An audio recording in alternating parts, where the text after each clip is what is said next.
ইউনুস ভাই, ওয়ালাইকুম আসসালাম। ভাই এই টাইগুলো কেন মারছেন? ভাই এই টাইগুলো মারছি হচ্ছে এটা একটা এইচটি কেবল।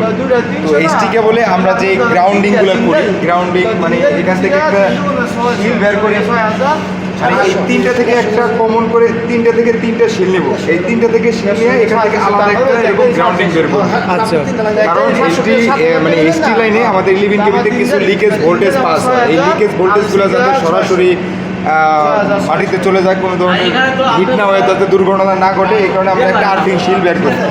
তো প্রত্যেকটা জিনিসের একটা মাপ আছে। আমরা এইখান থেকে 40 মিলি নিব। 40 মিলির এখান থেকে এই তিনটা আইনে এখান থেকে একটা আমরা আর্থিং শিল বের করবো। আর এটা হচ্ছে 20 মিলি। আবার এইখান থেকে এখানে একটা মাপ আছে যে কত থাকবে। আবার আমরা যে লাক্স পরাই, এই কপার টিউবটা লাক্স থেকে মিনিমাম 150 বা 200 ডিস্টেন্স থাকতে হবে। তার ভিতরে একটা সেমিকন্ডাক্ট আছে, ওই সেমিকন্ডাক্টটাও লাক্স থেকে 150 বা 200 ডিস্টেন্সে রিমুভ করে দিতে হবে।